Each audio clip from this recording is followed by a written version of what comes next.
Hey, Space Opera, a 2018 humorous science fiction novel by Catherine M. Valente. Very much in its form, definitely reminiscent of Douglas Adams. The story is of two kind of fairly hapless, washed up members of a three-member kind of glam rock group who were extremely famous for their 15 minutes of fame, maybe 7 minutes of fame, before it sort of all came crashing down with the group being riven. But they get tapped as one of a giant alien kind of conglomerations group, of saying that you guys are the ones who are going to sing for Earth existence at what is sort of a intergalactic Eurovision. The tagline here is, "In space, everyone can hear you sing," where yes, they the aliens come out with this gigantically long list of potential acts, which is very long, very eccentric, but also selects people who've been dead. Yoko Ono is one of the people on this list who has passed away in the meantime, so that the researcher didn't, wasn't quite really aware of the shortness of human life in comparison to a lot of the alien creatures in this book, so that there's only one actual living extant selection on this thing at the very, very bottom, and that is Decibel Jones and the Absolute Zeros, of which only one of the Absolute Zeros is left.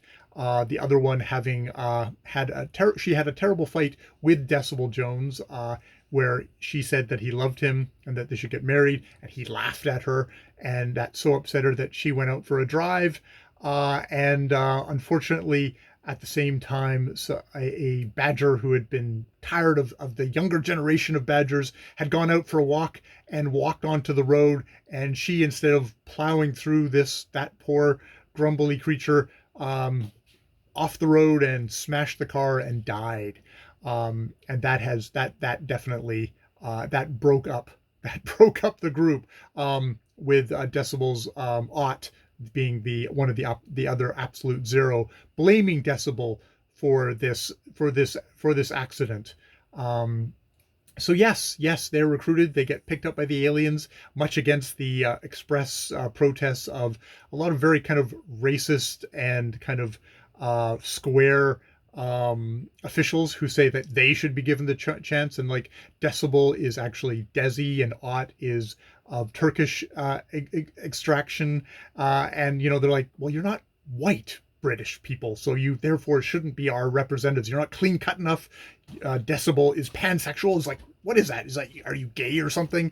But no, the aliens do not allow hapless humans to actually choose that, and they go off to participate in this thing, which is, it's Eurovision, but there's also a lot of politics and strategy and assassination attempts and attempts at sabotage of them, because no one wants to be in last place. And definitely the safe bet is these hapless humans are the most likely the ones who are going to be, and we're just going to give them a shove in that direction. Now, I said that this, like, in form, this does remind me of Douglas Adams. There's very much that it's Catherine M. Valente is an American, but she's definitely taken on kind of a very some British heroes, some kind of, they're obviously way cooler than Arthur Dent, but probably as in the know as he is, and bumbling and stumbling their way through.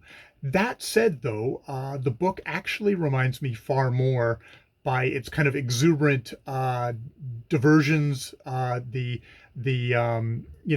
just goes off on all sorts of tangents all over the place, or what seem like tangents.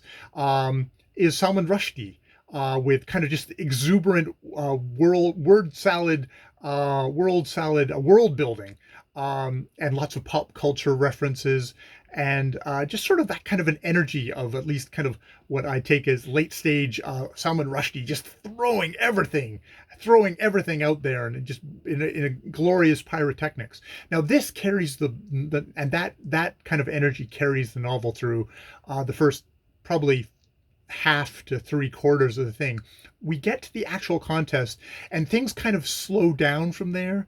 And I wouldn't spoil the ending, but in the end, Desi and Ott aren't really the masters of their own fate. They're supposedly, in some ways, the very kind of limited sort of protagonists of this book, because they are so hapless. There isn't really a satisfying conclusion, I found, to this book. That in the end, it's very kind of hand of God kind of stuff, where stuff outside of their control determines their fate. That in the end, I didn't like. I much more actually preferred the kind of hyperactive blah stuff at the beginning, where you have big chapters of just like going off about this alien species and this alien species, and that wormholes are basically the intestinal tracts of giant space cows, and that there's one sentient race which is basically a plague, but it's a sentient plague, and it's got make great coffee, and it's like, and the population density isn't a problem on their planets, because they kill off most of the people that are accepted into this giant space alliance. There's all that stuff, which is really fun, but the actual kind of core story at the center of it kind of lets down the team on that thing. So it's a mixed bag. If you're really into super hyperactive Salman Rushdie, you're gonna really love this, and just sort of a kind of a dark sense of humor. It's fun that way, but I feel that kind of starts not being, when that stops being the center of the book, then the other stuff doesn't really support it as well. So yeah, those are my thoughts on Space Opera by Catherynne M. Valente. More videos later.